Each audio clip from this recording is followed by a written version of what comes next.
लग्न ठरलं? Thanks to Marathi matrimony. लग्न म्हणजे मराठी मॅट्रिमनी. विश्वासाची 26 वर्ष. लाखो सुखी दाम्पत्य. डाउनलोड करा मराठी मॅट्रिमनी. तमिळनाडूमध्ये थलपती पर्वाला झाली सुरुवात. चेन्नईच्या नेहरू स्टेडियमवरती शपथविधी सोहळा संपन्न. तमिळनाडूच्या इतिहासात पहिल्यांदाच बिगर द्रविडी मुख्यमंत्री. सी जोसेफ विजयसह 9 आमदारांनी देखील घेतली मंत्रिपदाची शपथ. के.जी. अरुणराज, निर्मला कुमार, टी.के. प्रभू आणि एस. कीर्तन यांच्याकडून घेण्यात आली शपथ. विजय थलपतीच्या ऐतिहासिक शपथविधीला राहुल गांधींची उपस्थिती. विजयला आता काँग्रेससह सीपीआय आणि व्हीसीके शिवाय आययूएमएलचा पाठिंबा. 121 आमदारांच्या पाठबळावरती विजयचा आज झाला शपथविधी. हिमंता बिस्वा शर्मा आसामचे होणार मुख्यमंत्री. तर आसाममध्ये 12 मे रोजी हिमंता बिस्वा शर्मा यांचा शपथविधी. जे.पी. नड्डा यांच्याकडून हिमंता बिस्वा शर्मा यांच्या नावाची घोषणा. शाईफेकीच्या घटनेनंतर विकास लवांडेंनी घेतली शरद पवारांची भेट. शाईफेकी संदर्भात सविस्तर माहिती देत चर्चा. प्रतिगामींविरोधातला लढा तुपट ताकदीने ठेवणार सुरू, लवांडेंची ही भूमिका. बोंधू खरात प्रकरणामध्ये रुपाली चाकणकर एसआयटी चौकशीला जाणार. सामोऱ्या वकिलांसोबत रुपाली चाकणकर नाशिकमध्ये झाल्या दाखल. रुपाली चाकणकर या नाशिक शहरामध्ये पोहोचल्या. राष्ट्रवादीचे जिल्हाध्यक्ष रवींद्र पगार यांचं काही दिवसांपूर्वी झालेलं निधन. पगार यांच्या घरी सांत्वनपर भेट देण्यासाठी चाकणकर दाखल. सांत्वनपर भेटीनंतर चाकणकर एसआयटी चौकशीसाठी देखील हजर राहण्याची शक्यता.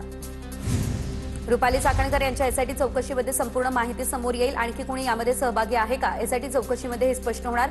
खासदार बजरंग सोनवणे यांची ही प्रतिक्रिया समोर. सुनील तटकरे यांनी रुपाली चाकणकरांना वाचवण्याचा पुरेपूर प्रयत्न केलाय. तटकरे रुपाली चाकणकरांच्या पाठीशी खंबीरपणे उभे होते. दमानी यांचा आरोप. चाकणकर महिला आयोगाच्या अध्यक्षा कशा झाल्या हे समोर यायला हवं, दमानी यांची ही मागणी. खरातकडून माहिती घेऊन एन्काउंटर होणार. खरात प्रकरणामध्ये 4 मंत्र्यांचा समावेश. नाना पटोलेंचा आरोप. तर मंत्र्यांना मंत्रिमंडळातून काढण्याची देखील मागणी मुख्यमंत्र्यांना करणार. पटोलेंची ही प्रतिक्रिया समोर. नसरापूर अत्याचार प्रकरणातील पीडित चिमुकलीचं कुटुंब आक्रमक. पीडित चिमुकलीचं कुटुंब आज मूक मोर्चा काढणार. बालगंधर्व रंगमंदिर ते सावरकर भवनपर्यंत मोर्चा काढला जाईल. नराधमाला फाशीची शिक्षा व्हावी या मागणीसाठी आता हा मोर्चा काढला जाणार. पुण्यात महिला आणि मालकांच्या तक्रारींवरती तात्काळ कारवाईचे आदेश देण्यात आले. पोलीस आयुक्त अमितेश कुमार यांचे सर्व पोलीस ठाण्यांना निर्देश. नसरापूर घटनेच्या पार्श्वभूमीवर संवेदनशीलता आणि तत्परता राखण्याच्याही केल्या सूचना. महिला अत्याचाराच्या घटनांमध्ये महाराष्ट्र 2 नंबरला. उत्तर प्रदेशनंतर महिला अत्याचाराच्या घटना महाराष्ट्रात. नाना पटोलेंची ही टीका. तर महाराष्ट्रात सर्वात जास्त ड्रग्ज विक्री सुरू, पटोलेंचा हा आरोप. बीडच्या माजलगावमध्ये भोळसर मुलीवरती चुलत भावाकडून अत्याचारानंतर 15 वर्षीय पीडिता 2 महिन्यांची गर्भवती राहिली. माजलगाव शहरातील खासगी रुग्णालयामध्ये गर्भपात. पीडितेच्या आईच्या फिर्यादीवरून आरोपी विरोधात गुन्हा देखील करण्यात आला दाखल. गोंदियामध्ये पुण्यातील 3 वर्षीय चिमुकलीवरील अत्याचार घटनेचा तीव्र निषेध. NSCUI कडून गोंदिया शहरामध्ये कॅन्डल मार्च. आरोपीवरती कठोर कारवाई करण्याची देखील मागणी. ओवेसी आधुनिक निजाम. संजय केणेकरांचा निशाणा. हिंदू संस्कृतीचं पतन करण्याचा एमआयएमचा मनसुबा. निदा खानला पाठिंबा मागे मोठं रॅकेट. संजय केणेकर यांची ही प्रतिक्रिया. जळगावच्या चाळीसगाव तालुक्यामध्ये अल्पवयीन मुलीवरती अत्याचाराचा प्रयत्न. 11 वर्षीय अल्पवयीन मुलीवर अत्याचाराचा प्रयत्न. पाणी पिण्याच्या बहाण्यानं घरात घुसून अत्याचाराचा प्रयत्न. आरोपी पीडितेच्या नातेवाईकांमधील असल्याची देखील माहिती. रायगडच्या माणगावामध्ये शिवसेना कार्यालयाचं जल्लोषात उद्घाटन. मंत्री भरत गोगावलेंच्या हस्ते उद्घाटन. यावेळेस मोठ्या संख्येने कार्यकर्ते राहिलेले उपस्थित. शिवरायांसंदर्भात वक्तव्य करताना आदर, मर्यादा आणि श्रद्धा राखायला हवी. रितेश देशमुखांची प्रतिक्रिया. महाराष्ट्रात महिलांवरती होणाऱ्या अत्याचाराच्या घटनांवर रितेश देशमुख यांच्याकडून संताप करण्यात आला व्यक्त. भंडाऱ्याच्या तुमसर नगर परिषदेमध्ये रस्ते कामात भ्रष्टाचाराचा आरोप. प्रभाग क्रमांक 11 मधील सिमेंट रस्ता अवघ्या 1.5 वर्षात उखडला. त्यामुळे नागरिकांचा संताप. रमा कन्स्ट्रक्शन्सला काळ्या यादीमध्ये टाकावं. कंत्राटदारावर फौजदारी गुन्हा दाखल करावा अशी देखील मागणी. जळगावच्या भुसावळमध्ये सोशल मीडियावर भाईगिरी करणाऱ्यांवर पोलिसांची कारवाई. व्हायरल व्हिडिओच्या आधारे 2 तरुणांना ताब्यात घेत कायद्याचा देखील धाक दाखवला. बुलडाणा कारागृहातून सुटताच कुख्यात गुंड विजय चिंचपुरेची मिरवणूक काढली. जिल्ह्यामध्ये दहशतीचं वातावरण. या मिरवणुकीचे व्हिडिओ सोशल मीडियावर व्हायरल. कायदा आणि सुव्यवस्थेचे 3-13 वाजलेत का असा प्रश्नही केला उपस्थित. मीरा भाईंदरमध्ये शिवरायांच्या पुतळ्यावरून झाला मोठा वाद. दुरुस्तीच्या नावाखाली शिवरायांचा पुतळा हटवण्याचा राजकारण. त्यामुळे आता पुतळा हटवल्यास शिवसैनिकांसोबत गाठ. मंत्री प्रताप सरनाईक यांचं आयुक्त आणि महापौरांना पत्र. मीरा भाईंदर या ठिकाणी मुलीची छेडछाड काढणाऱ्या तरुणाला चोप. शिंदेच्या शिवसेनेचे शाखा प्रमुख असलेले अजय साळवे यांनी तरुणाला चोपलं. मीरा गावठाण बस स्टॉपवरती तरुणानं मुलीची छेड काढल्याचा प्रकार. चोप दिल्यानंतर आता तरुणानं मुलीची माफीही मागितली आहे. जळगावमध्ये पीडब्ल्यूडी विभागाचे अभियंता योगेश अहिर यांना लाच स्वीकारताना अटक. थकीत बिल मंजूर करण्यासाठी त्यांनी 15 लाखांची मागणी केलेली. लाचलुचपत प्रतिबंधक विभागाला सापळा रचत ही कारवाई केली. रायगडच्या कापडे बुद्रुकमध्ये चायनीज सेंटरमध्ये मद्यपानास मज्जाव केल्यानं वाद. आरोपींकडून आता चालकासह कर्मचाऱ्यांना मारहाण. या प्रकरणी 12 जणांविरोधात गुन्हा दाखल. पोलिसांकडून अधिकचा तपास या प्रकरणात सुरू. नाशकात सलून व्यावसायिकाची करण्यात आली हत्या. किरकोळ शाब्दिक वादातून चाकू भोसकून हत्या केली. सराईत मद्यपी गुन्हेगारांना बुटात लपवलेला धारदार चाकू काढून भोसकलं. सीसीटीव्हीच्या माध्यमातून संशयित आरोपीचा पोलिसांकडून घेतला जातोय शोध. जळगावच्या टॉवर चौकातील लॉजवरती सुरू असलेल्या वेश्या व्यवसायावरती पोलिसांचा छापा. स्थानिक गुन्हे शाखेने लॉज व्यवस्थापक आणि दलालांना घेतलं ताब्यात. तर पीडित महिलेची सुटका करून त्यांची रवानगी महिला सुधारगृहामध्ये करण्यात आली. मुंबईमध्ये अवैध लिंगनिदान रॅकेट प्रकरणी आयएमए महाराष्ट्राचे माजी अध्यक्ष डॉक्टर रवींद्र कुटे यांना अटक. अहिल्यानगर आणि पुणे परिसरामध्ये पसरलेल्या रॅकेटचा देखील तपास. बीडच्या परळीमध्ये डॉक्टरांच्या निष्काळजीपणामुळे बाळाचा मृत्यू. पीडित कुटुंबाकडून सीसीटीव्ही फुटेजची मागणी. तपास समितीसाठी हे पुरावे महत्त्वाचे ठरणार.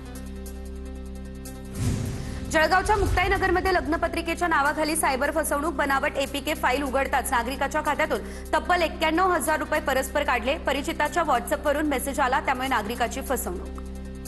वर्ध्याच्या जाम परिसरामध्ये 2 ट्रकमधून होणारी पशुधनाची अवैध वाहतूक पोलिसांनी रोखली. या कारवाईमध्ये 2 ट्रकसह एकूण 60,22,000 रुपयांचा मुद्देमाल जप्त.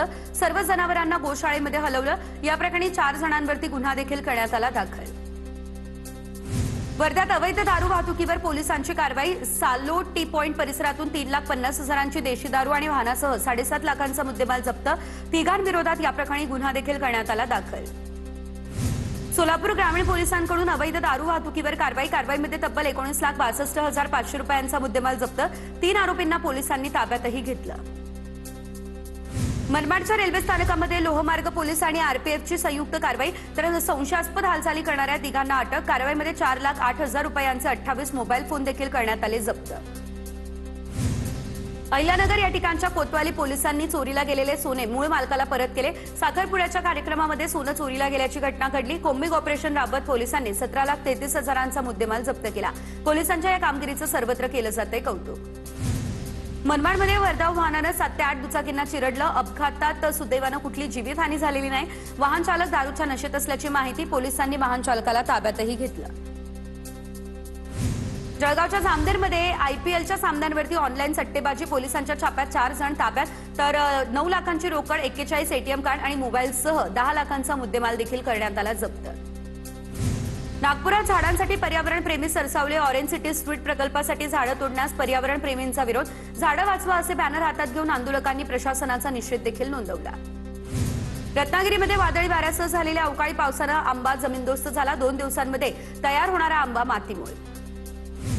रत्नागिरीच्या लांजा तालुक्यातील झापडे गावाला वादळाचा फटका. सोसाट्याचा वारा आणि अवकाळी पावसानं 11 एकर पपई बागेचं मोठं नुकसान. वादळी वाऱ्यासह आलेल्या पावसानं पपईचं 35 लाखांचं नुकसान केलं. रत्नागिरीमध्ये 3 दिवस झालेल्या पावसाचा हापूस आंब्याला फटका. मे महिन्यातील शेवटच्या हंगामातील आंबाफळ मातीमोल. आंबा काढणीसाठी तयार झालेल्या हापूसचं मोठ्या प्रमाणात झालं नुकसान. जळगावमध्ये भूसंपादन मोबदल्यासाठी 63 कोटींच्या फसवणुकीचा प्रयत्न. बनावट कागदपत्रांच्या आधारे वाढीव मोबदला मिळण्याचा डाव. 2 वकिलांसह 17 जणांविरोधात जिल्हापेठ पोलिसांमध्ये गुन्हा देखील करण्यात आला दाखल. रायगडमध्ये महाड तालुक्यामध्ये पावसाच्या तडाख्यानं घरांचं मोठं नुकसान झालं. मंत्री गोगावलेंकडून 45 नुकसानग्रस्तांना मदत. तर टेमघर, जिते, धामण याशिवाय खैराट या गावांना पावसाचा फटका बसला. वर्धा जिल्हा बँक आणि स्थानिक शाखेने समन्वय ठेवून शेतकऱ्यांचे पीक कर्जाचे अर्ज लवकर निकाली काढावे. पालकमंत्री पंकज भोयर यांच्या जिल्हास्तरीय खरीप हंगाम पूर्व आढावा बैठकीत सूचना. खत बियाणे यासंदर्भात भरारी पथकं स्थापन करून लक्ष ठेवण्याचे देखील देण्यात आले आदेश. वाशिम जिल्ह्यामध्ये मोठ्या प्रमाणात चिया पिकाची लागवड. चिया पिकाला समाधानकारक दर. मात्र गेल्या काही दिवसांपासून बाजारभावात सातत्यानं घसरण. एका आठवड्यामध्ये 2,000 रुपयांची घसरण. त्यामुळे शेतकऱ्यांची चिंता आता अधिकच वाढली. धुळ्यातील भाटपुरामध्ये भीषण आगीमध्ये 5 एकर क्षेत्रातील कापून ठेवलेले मका पीक ठिबक सिंचन जळून खाक. आगीमध्ये शेतकऱ्याचं 4 ते 5 लाखांचं नुकसान झालं. आगीचं कारण अद्यापही अस्पष्ट. वर्ध्याच्या पोखरा या ठिकाणी समावेशित गावांचा तालुका स्तरावर आढावा. आमदार समीर कुणावार यांच्याकडून शेतकऱ्यांना योग्य पेरणीचं मार्गदर्शन. खतांची चढ्या दरानं विक्री करणाऱ्यांवर कारवाई करण्याच्या सूचना. पोखरा योजनेचा दर 3 महिन्यांनी आढावा घेण्याचे निर्देश देण्यात आले.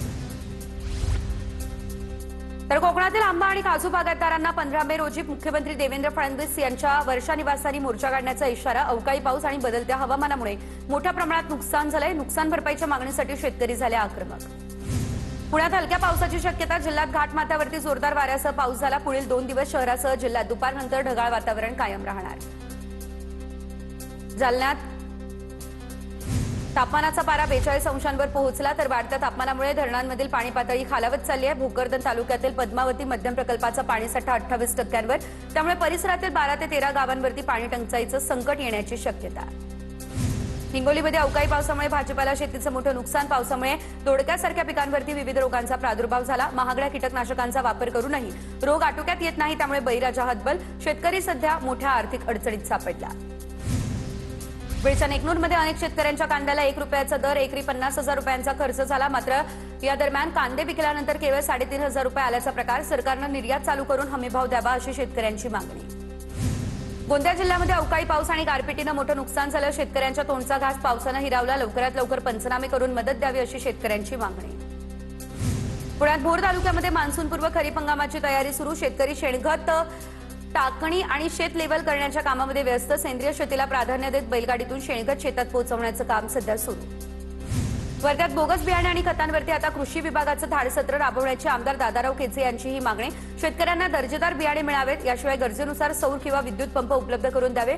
केचे यांची ही मागणी समोर.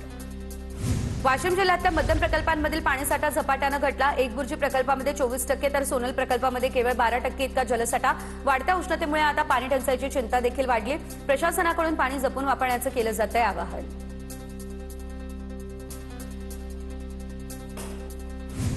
लग्न ठरलं? Thanks to Marathi matrimony. लग्न म्हणजे मराठी मॅट्रिमनी. विश्वासाची 26 वर्ष. लाखो सुखी दाम्पत्य. डाउनलोड करा मराठी मॅट्रिमनी.